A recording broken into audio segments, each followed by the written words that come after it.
आप देख रहे हैं यूनिवर्सल न्यूज टुडे।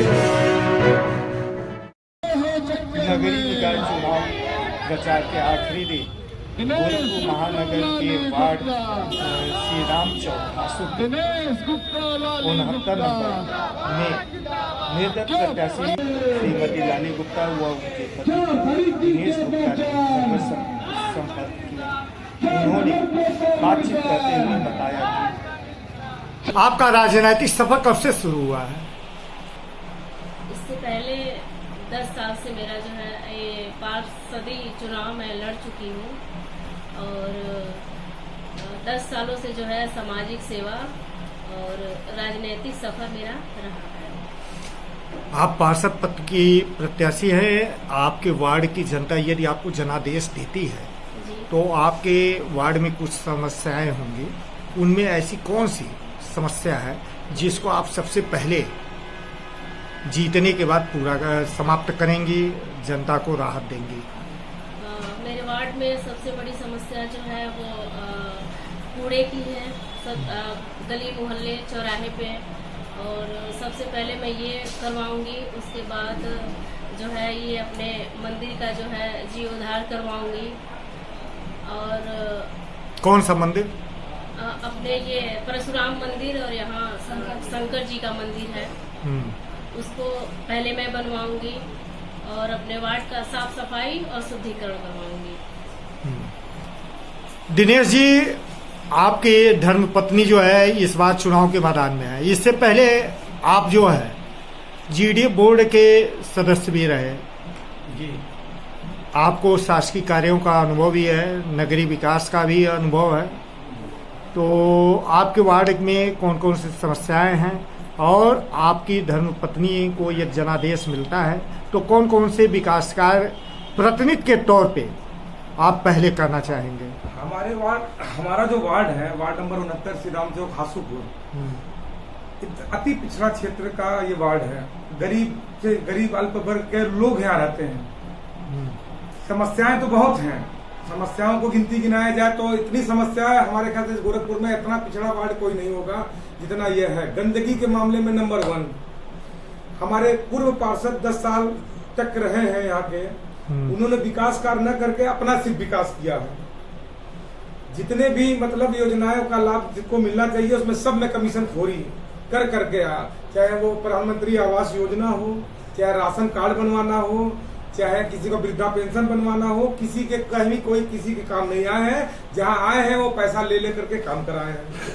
सबसे बड़ा मुद्दा यहाँ पर सबसे बड़ा मुद्दा हमारे वार्ड में 2 मुद्दे हैं। एक हासूपुर चौराहे पे परशुराम मंदिर और एक भगवान शंकर जी का मंदिर है जिसका जीर्णोद्धार होना है। यही मंच पे लगा करके उन्होंने कहा था कि मैं मंदिर मस्जिद सब बनवाया हूँ। आज तक उन्होंने बता दे कि क्या बनवाया है, क्या किया है हासूपुर चौराहे के लिए। कोई एक मिसाल पैदा करके दिखा दे या बता के दिखा दे जनता को कि उन्होंने क्या किया है। सबसे बड़ी बात, एक रामलीला ग्राउंड है हमारे वहाँ है, वर्ल्ड घाट रामलीला कमेटी है जो यहाँ का ऐतिहासिक है, प्राचीन है। आदिकाल से यहाँ रामलीला का मंचन हुआ करता था। कुछ दिन पहले पर्यटन विभाग द्वारा माननीय मुख्यमंत्री जी की योजना के अंतर्गत इसको सौंदर्यीकरण कराया गया और 5 करोड़ की लागत से उसका पूरा विशाल रूप दिया गया। और ये कह करके कि यहाँ पर जितने भी सांस्कृतिक कार्यक्रम, धार्मिक कार्यक्रम, गरीब बच्चियों की शादी के लिए ये दिया जाएगा। सरकारी रेट उसके निर्धारित किए गए नगर निगम द्वारा, चाहे डीएम जिलाधिकारी महोदय द्वारा। लेकिन यहाँ की रामलीला कमेटी के अध्यक्ष, राम सर्राफा मंडल के अध्यक्ष द्वारा यहाँ के पार्षद को ठेका दे दिया गया उसमें मैरिज हॉल चलाने के लिए। मैरिज हॉल जहाँ पर होती थी रामलीला, अब आप वहां हो रही है रासलीला। यहाँ पर नृत्य का प्रोग्राम हो रहा है, शराब परोसे जा रहे हैं, मीट मुर्गा मछली बनते हैं। वहाँ के जो हॉल हैं उसमें मुजरा सुने जाते हैं। ऐसे ऐसे आयोजन हो रहे हैं। कहने को कहते हैं कि मैंने गरीब कन्याओं की शादी होनी है साल में 2 साल का कार्यकाल हो गया। रामलीला को ग्राउंड को तैयार हुए, आज तक एक भी शादी नहीं हुआ। धार्मिक कार्यक्रम जितने भी हुए कोई रामलीला कमेटी ने नहीं कराया, स्वयं पार्षद ने कराया चंदा लेकर के, और कहते हैं कि मैंने स्वयं कराया है। यहाँ की जनता के पैसे का दुरुपयोग किया गया है, जबरदस्ती चंदा ले लेकर के यहाँ पर आयोजन किया गया है। और कहते हैं कि मैंने ये आयोजन करा, जबकि इसमें कहीं किसी प्रकार का नहीं है। इसमें जो भी ठेका दिया गया है वो पार्षद को खुश करने के लिए, उनको मोनोपोली उसमें सराफा मंडल के पदाधिकारी की मिली भगत है कि जहां पर उसका रेट 2.5 से 3 लाख रुपया रेट रखा गया है मैरिज हॉल का, जबकि सरकारी रेट 21,000 रुपया है और गरीबों के लिए वो बना था।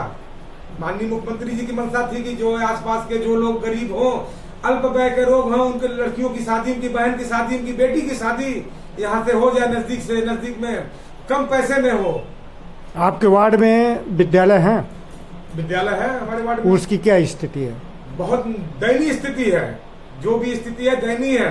आपको जनादेश मिलता है तो उस पे क्या करेंगे? सबसे पहला काम होगा विद्यालय में बच्चों को, यहाँ के लोकल के बच्चों को उसमें प्राथमिकता के आधार पर उनका एडमिशन कराना। गरीब बच्चों को जो मुफ्त की सरकार की योजना है उसको जानकारी देना। आज तक कोई एक जनादेश लगा करके, कोई मंच लगा करके ये नहीं कहा गया कि यहाँ सरकारी स्कूल अपने बच्चों का एडमिशन कराया जाए, जहाँ पर फ्री की सुविधा मिलेगी, सरकार द्वारा ये स्कूलें हैं, कहीं कुछ नहीं बताया गया आज तक। खेल कूद के मैदान, खेलकूद के मैदान वही रामलीला ग्राउंड है, हमारे बच्चे खेलते थे, बैट बॉल खेलते थे, बैडमिंटन खेलते थे, गुल्ली डंडा खेलते थे, योगा खेलते थे, लोग मॉर्निंग वॉक करते थे। उस पर ताला बंद कर दिया गया, रामलीला मैदान को कब्जा कर लिया गया है। अन्य समय पे शादी ब्याह बुक करते हैं और अन्य जगह के बाद उस पर पार्किंग, अपनी गाड़ियां खड़ा करते हैं पार्षद महोदय, पार्किंग बना रखा है, ताला बंद करके उसको गोदाम बना रखा अपने टेंट हाउस का, कब्जा कर रखा है। जितना सौंदर्यीकरण हुआ था पर्यटन विभाग द्वारा, सारे नक्शे के अनुरूप सारे काम उसको फेरबदल कर दिया गया है। सारे चित्रों को वहां पर बंद कर दिया गया, तोप दिया गया टीन सेट के द्वारा। किसी भी प्रकार का जितने भी मतलब काम पर्यटन विभाग द्वारा संचालित थे, जहां तक मुझे ज्ञात है, उस पर्यटन विभाग द्वारा अभी उसमें हनुमान जी की प्रतिमा स्थापित होनी है, एक अशोक वाटिका बननी है, उसको भी न बनाते हुए उसका भी बंदर बाट कर लिया गया है, जिसकी जांच मैं करवाऊंगा। और जो भी इसमें जांच में दोषी पाए जाएंगे उनको कड़ी से कड़ी सजा दिलवाने का काम करूंगा। सरकारी पैसे का दुरुपयोग किया गया, सरकारी पैसे का बंटरवाट किया गया है। और माननीय मुख्यमंत्री जी की मंशा थी कि यहाँ पर 40 फीट की हनुमान जी की मूर्ति बने, अशोक वाटिका बने, उसको रामलीला का एक नृत्य दिखा करके, उसका पूरा मंचन दिखा करके उसको ग्राउंड को बनना था। मॉर्निंग वॉक व्यायाम के लिए भी मतलब था कि सुबह जो यहाँ के बुजुर्ग लोग हैं जो टहलने जाते हैं उसमें व्यायाम करें, वहां पर अपना मॉर्निंग वॉक करें। लेकिन वहां पर जब तालाबंदी है तो कैसे होगा? बुजुर्गों को जाने में असुविधा होती है, जाने में दुविधा होती है। लोग पता नहीं कहाँ के लोग जाके राजघाट नदी के पास जाके टहलते हैं, कहते हैं इतना सुंदर माननीय मुख्यमंत्री जी ने सौगात दिया है जिसका हम लोग उपयोग नहीं कर पा रहे हैं। के लिए भी कोई योजना है? जी, मेरे मन में यह ख्याल पहले से था कि यहाँ के युवा युवतियां जो तमाम यहाँ पर पढ़ने वाले बच्चे, शिक्षित बच्चे को पढ़ने के लिए यहाँ से बहुत दूर जाना पड़ता है, ट्यूशन करने के लिए, लाइब्रेरी पढ़ने के लिए, कहीं भी कॉपी किताब कहीं पढ़ने के लिए कोई स्थान ऐसा नहीं है।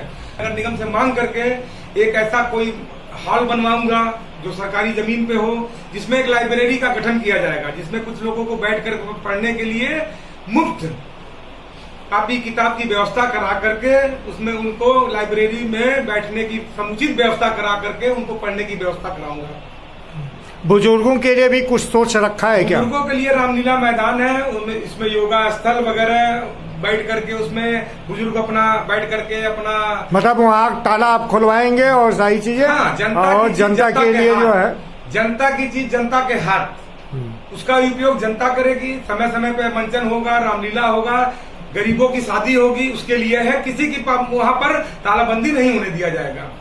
Thank you.